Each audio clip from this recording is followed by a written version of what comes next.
I never stress too much over something or somebody. Cause like no matter who around you, what's going on around you, life gonna go on. You just gotta be happy you still here. Oh, granny, yeah, yeah. I know I'm blessed, but I ain't. What's up? Excuse me. Once again, welcome back to my channel. It is currently about 1 o'clock my time, and I've honestly been dealing with this sleep apnea or insomnia for months now. And a big piece of that is because I suffer from PTSD. No matter what I do, I can't sleep at night. My mind wanders. I can't sleep at night, and then I sleep all day. And it is so fucking depressing.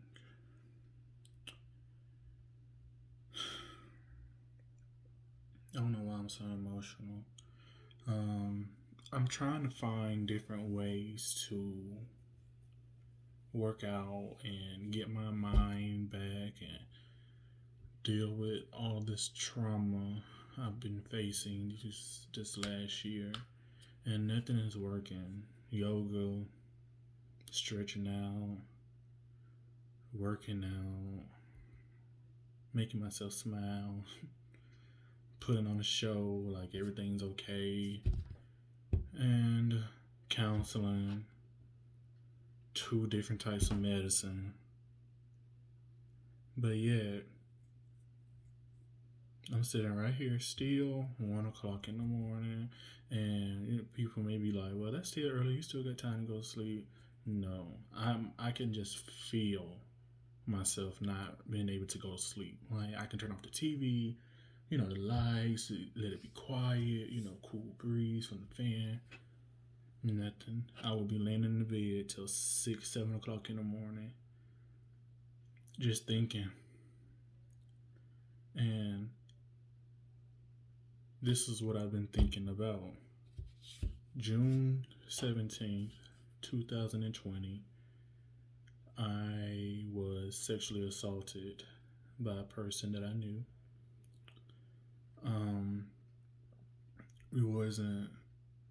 We weren't great friends or anything like that. It was like he's related to some of my family members, one of my family members, I'm related to that, whatever, however it goes. We related to the same family members, so we always seen each other as family, as cousins. And it went a way that it wasn't supposed to go, starting back in December when we first got together. And we was dating for a good little while. And I cut him off in May because he was so toxic and hateful and dealing with so many demons. But he pulled me back in June 17th, 2020 with these few little words, because I had him blocked. But, on Android's Galaxy Note 10 Plus we can still receive the notification. It just won't pop up as somebody's calling your phone, a sub or decline. It just shows at the very top, someone's block number, blah, blah, blah, card your phone.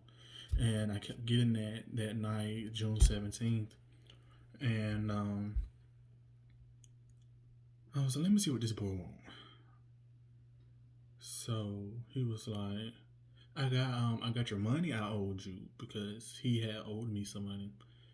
And I was like, oh, well, that's a present surprise. I'm not gonna never turn down no money. So I the worst decision of my life. It was like, where you at? I said, I'm at the hotel at a little pool party. My best friend's godmother got a hotel, booked a hotel for a couple of nights. And so we went there to have a pool party. Just me, her, and her friend, and boyfriend. So I'm like, ooh, let me go get this money. Shoot. Because I was struggling at the time, but who gonna turn down money, especially when it's theirs? So I was like, yeah, I'm at the hotel. And he was like, all right, well, babe, meet me at the Bread and Buggy. I think that's what it's called, across the street from the Justice Center in Opelika. And I was like, okay, bet, because I'm already in Tiger Town at the hotel. So I'm like, okay, bet. I'm just going to, swoop right there and get my little money and go on back to the little party and enjoy my night. And I went to the gas station, and he gets out the car with some dude. I don't know who that was. Don't care to know. And he was like, hey, he got in my car, and he was like, let me drive. And I'm like, I thought you were just trying to, hand me my money. Like, this can't be what it used to be. That's what I'm thinking in my head. And then he was like, I just want to drive home. Can you take me home? Can I drive home? And, I don't really like people driving my stuff. I was like, okay, bet. Yeah, you can drive. I sit on the passenger side.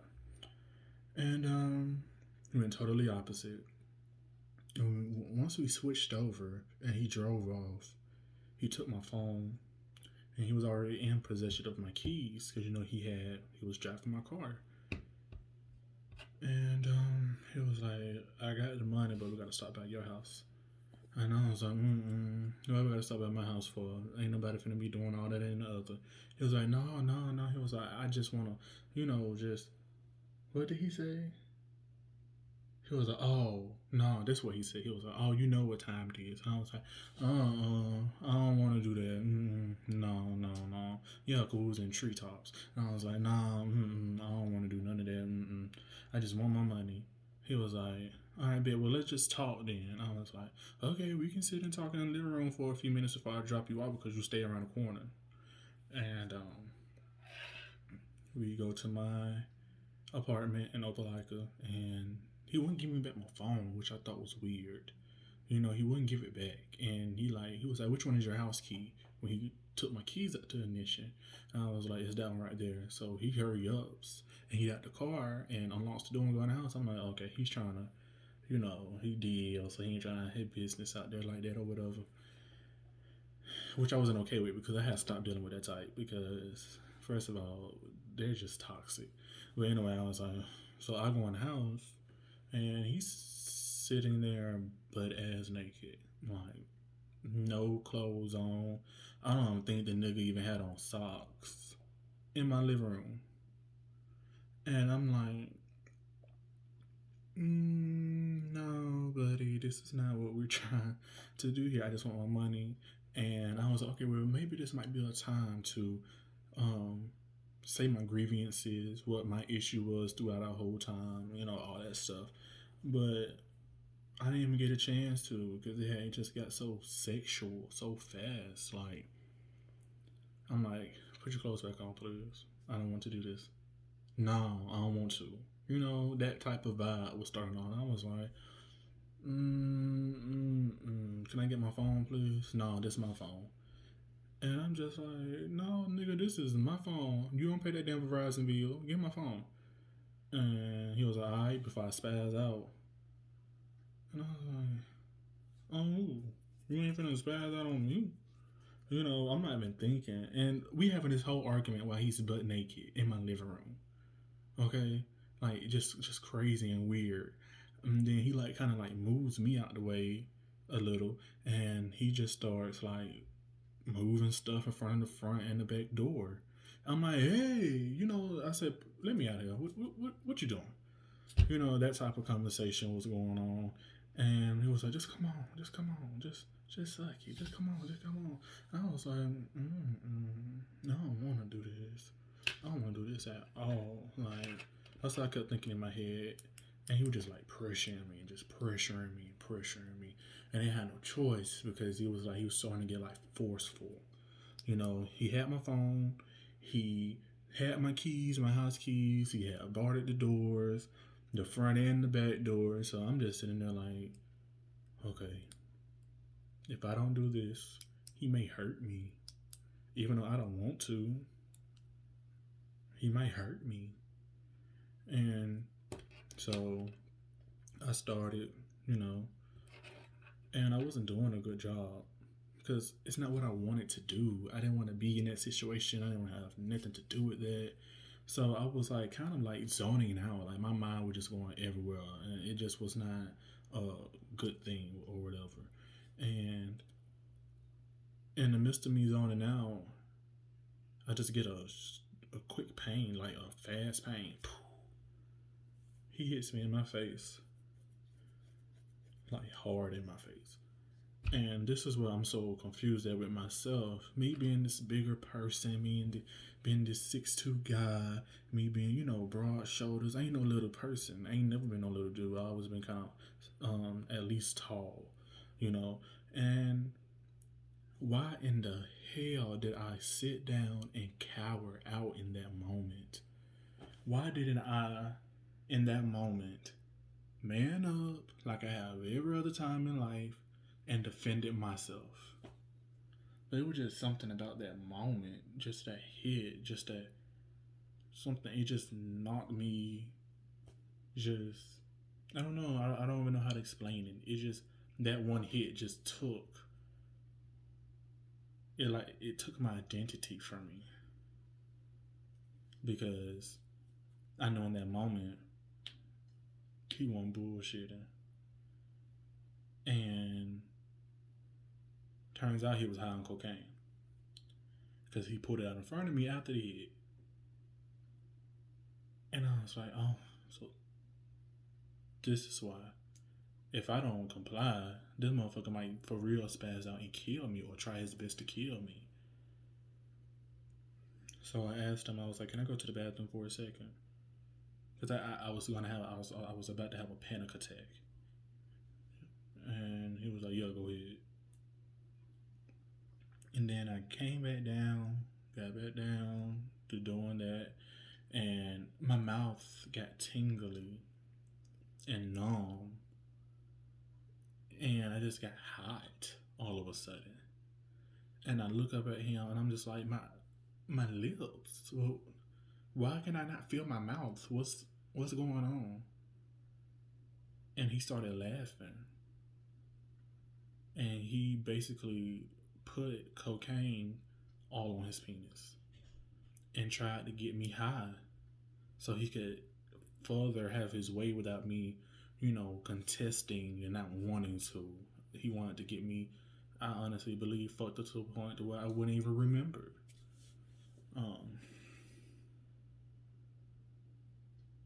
And in that moment, I was gone. I was out. At that moment, once that cocaine hit me, and I've never done hard drugs a day in my life. Never. I didn't start smoking weed until January of last year, for the first time ever in my life. I had never done drugs. And so yeah, in that moment after that cocaine feeling and being forced into doing something, the doors barred it, and then like he would drag me all around town at 5, 6, 7 o'clock of that morning, finding cocaine, just finding cocaine, going here, going there, going this place. And he had my phone the entire time, and it was like moments I thought about just running off and screaming for help. But I didn't even know like what was happening to me. Was it really an sexual assault, or was it just a one-lit moment going too fast, going too hard? That's what I'm thinking in my head, right? I don't want to make this bigger than what it is, because it's people that's like being anally raped and vaginally and all that type of stuff. I'm like, those are the people that are sexual assault victims, not me, because I was forced to give head. Not that can be sexual assault. So why am I taking this so heavy? Why isn't this hitting me so hard? That's what I'm thinking in my mind. So I'm just like, why am I making this such a big deal? Just chill, and it'll be over soon. That's what I'm telling myself in my head. So I just kind of just went back and just crawled up into myself.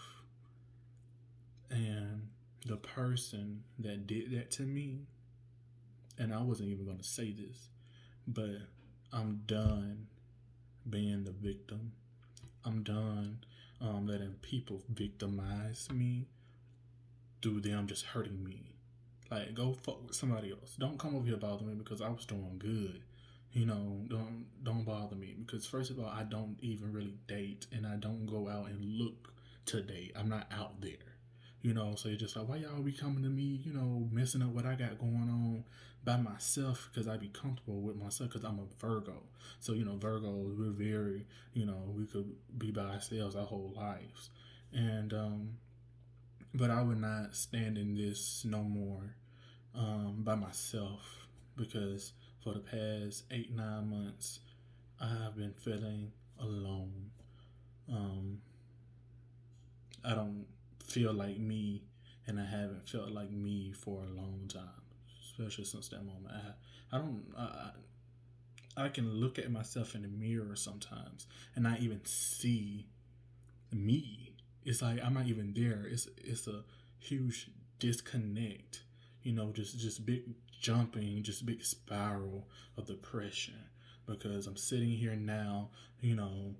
After that situation and it happened in my home, I worked at home. I couldn't work at home no more. I'm suffering from PTSD. Didn't even know it at the time. Having these panic attacks and irrational thoughts and all that stuff. I can't even be on the passenger side of somebody else driving for real, because it just brings back memories of him running them stop signs and red lights and chasing dope here and chasing dope there and talking crazy to me and almost killing us in my car. And the financial side of this, when I lost my job because they weren't understanding of what I had just been through. They wouldn't give me any time off to take care of myself. And when I lost my job a month before I was supposed to move to Birmingham, it has killed me every step of the way since I've been up here because of that situation. I have suffered because of that situation with no help. Well, I'm not going to say no help, because when I moved to Birmingham, my car got busted into, my back window, and my Uncle Daryl paid for that. He came through for that. But on a large scale of things, for real, it's been tough. And everything goes back, honestly, to that moment. And the person that did that to me, his name is Patrick Hartnett. And I know once I say that and put that on this video, it's going to cause an issue. But I don't give a fuck, because ain't nobody going to beat my ass. Okay? Ain't nobody going to bring me no harm. Period. Nothing. Verbally, physically, nothing. Ain't nobody can do nothing to camera. Because I'm going to walk in my truth regardless. Period. Threats is not going to hurt me. None of that stuff. You can keep it, for real, to be honest. But I have to speak out about this, because it's 2021 and I'm still dealing with my 2020 issues. And not only will this be a 2021 issue, this is going to be a forever, for the rest of my life issue. And I'd be damned if I keep sitting here hurting, closed in, sleeping all day. I promise y'all, I will stay up all night worrying, in the dark, try to sleep, smoke a blunt, don't work, sleeping medicine, don't work, PTSD medicine, nothing, all day. I mean, all night, just worrying. Just to get up around, just to like doze off around 10 o'clock a.m., sleep for like 8, 9 hours to wake up, and it's night again. I can't be productive. School is gonna start back, and I don't even know if I even want to go this semester, because everything has just been so hard. But what he did to me, in my mind, to me, caused all this havoc that I've had since that moment.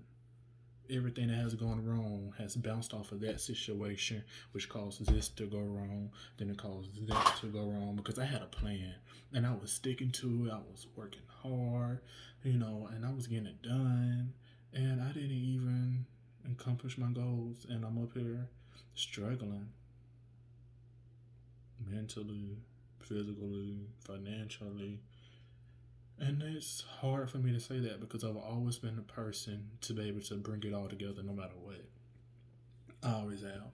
No matter what the situation was, I was able to get myself together. And this time it don't feel like that.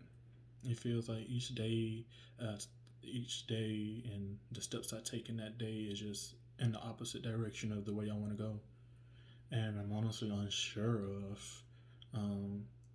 what to do now with my life. Do I stay in school? Do I leave school? Okay, I leave school. What do I do after? What do I do if I drop out of school? What is there to do? Work at McDonald's, Burger King. I don't want that in my life. I don't want to do that all my life. I don't want to do it now. I want to stay in school, but to deal with college, you have to be at a certain mental capacity because college itself takes so much out of a person. And, between my sexual assault, my car getting broken into and all my stuff stolen, to my wallet being stolen by somebody, that I trusted, and all that stuff is just causing just one, it's like a domino effect to just boom. That one moment caused all the other dominoes to fall. And it just falling each month.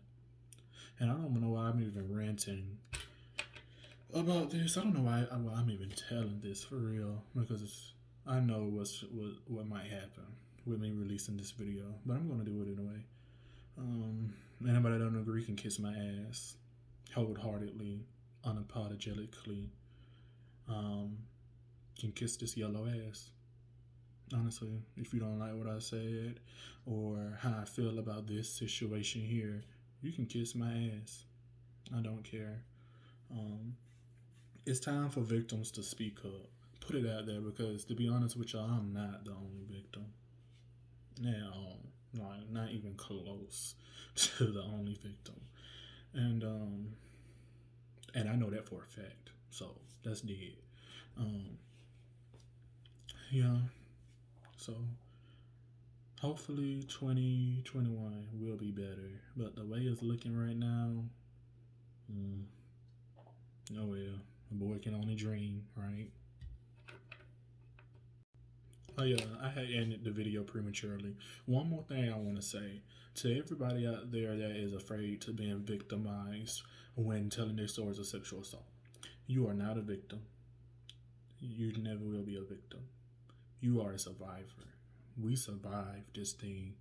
We got through the hardest part, the trauma. Actually going through it, to me, was the hardest part. Well, no, the after effect was the hardest part. But like I said, we are not victims whatsoever. We are survivors. And I am going to survive this. I'm going to one day be able to talk about this and it be something of the past, something of a lesson for myself and future generations after me. Because in that moment, I learned a lot. I learned a lot about the world and how people actually move. I was a little naive before then, because even though I had a tough life growing up, I still always felt like it was just certain good in the world that will always prevail. But now I honestly see the world that you have to take care of yourself at all costs. You got to protect yourself at all costs. It's okay to go on the limb sometimes, but most of the time, say no. I mean, and that's just my personal opinion. It's time for people, especially like me, to be selfish. It's time to be selfish. It's time to say hell no and mean no. It's time to say get the fuck up out my face and you get the out my face. All that, all those type things. It's time, for that to take place, so people know that you are really serious about protecting your peace. I'm very broken, and my peace has been taken, and hopefully this year I'll get it back. Maybe I will get that financial security. Maybe I will get back on my weight loss goal. Maybe I will fall in love with going to school again. I don't know. But one thing I do know, I'm not a victim. I survived it. Even though it was some days I didn't want to live, I survived it. And I'm surviving it, because it's an everyday battle. But yeah, that was my last thing to say. Y'all be blessed and take care.